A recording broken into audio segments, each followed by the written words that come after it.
एक बार की बात है, एक बहुत धनी व्यक्ति थे। लोग उन्हें शर्मा जी कहकर पुकारते थे। वे एक कपड़े की बहुत बड़ी फैक्ट्री के मालिक थे। कुछ दिनों बाद शर्मा जी को प्रभु से लगन लग गई। उनके जीवन में ऐसा कुछ घटा कि उन्होंने अपनी फैक्ट्री और सारा कारोबार बंद कर दिया और संत बन गए। अब लोग उन्हें संत के नाम से जानने लगे। अब शर्मा जी सिर्फ प्रभु भक्ति करते और शाम को बैठते और अपने अनुयायियों को प्रवचन देते।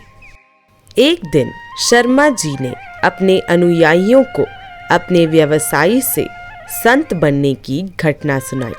शर्मा जी ने कहा, एक दिन जब मैं अपनी फैक्ट्री में बैठा था, उसी समय एक कुत्ता घायल अवस्था में वहां आया।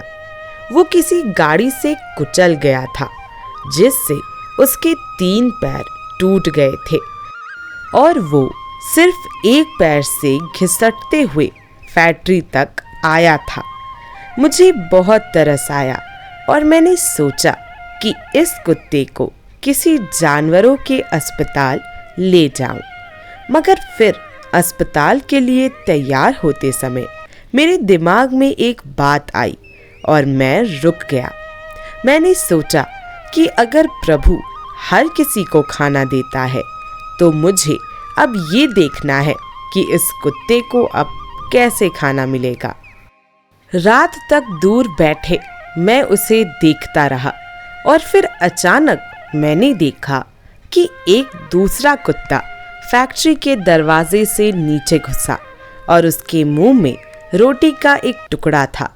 उस कुत्ते ने वो रोटी उस कुत्ते को दी जो घायल था और घायल कुत्ते ने किसी तरह उसे खाया। फिर ये काम रोज होता रहा। वो कुत्ता वहां आता और उसे रोटी देता या कोई और खाने की चीज देता और वो घायल कुत्ता ऐसे खा खा के चलने के काबिल बन गया। मुझे ये देखकर अपने प्रभु पर अब ऐसा भरोसा हो गया कि मैंने अपनी फैक्ट्री बंद कर दी, व्यापार पर ताला लगाया और प्रभु की राह में निकल पड़ा। और संत बनने के बाद भी मेरे पास पैसे उसी तरह किसी न किसी बहाने आते रहे जैसे पहले आते थे। ठीक वैसे जैसे उस कुत्ते को दूसरा कुत्ता रोटी खिलाता था रोज। शर्मा जी की ये कहानी सुनकर उनका एक अनुयायी जोर जोर से हंसने लगा। शर्मा जी ने जब वजह पूछी तो उसने कहा, आपने ये तो देख लिया शर्मा जी कि प्रभु उस कुत्ते का पेट भर रहे हैं, मगर आप ये ना समझ सके कि उन 2 कुत्तों में से बड़ा कुत्ता कौन है। जो खाना खा रहा है वो बड़ा है या जो कुत्ता उसे लाकर खिला रहा है वो बड़ा है।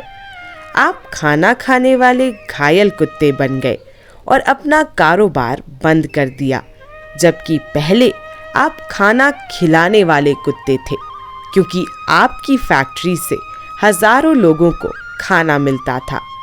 आप खुद बताइए कि पहले जो काम आप कर रहे थे वो प्रभु की नज़र में बड़ा था या अब जो कर रहे हैं वो। शर्मा जी की आंखें खुल गई और उन्होंने दूसरे ही दिन अपना कारोबार फैक्ट्री फिर से शुरू कर दी और संत शर्मा जी से फिर से व्यवसायी शर्मा जी बन गए। तो दोस्तों, हमें अपना कर्म करना कभी नहीं छोड़ना चाहिए, क्योंकि कर्मयोगी बने रहना ही अच्छा है। इसलिए आप भी अपना कर्म पूरी ईमानदारी और निष्ठा से करते रहिए और भगवान आपको आशीर्वाद देते रहेंगे। तो दोस्तों, ये थी एक बेहतरीन कहानी। अब मिलते हैं अगली वीडियो में कुछ और ऐसी ही कहानियों के साथ। तब तक के लिए राधे राधे। और ये वीडियो देखने के लिए आप सभी लोगों का बहुत बहुत धन्यवाद।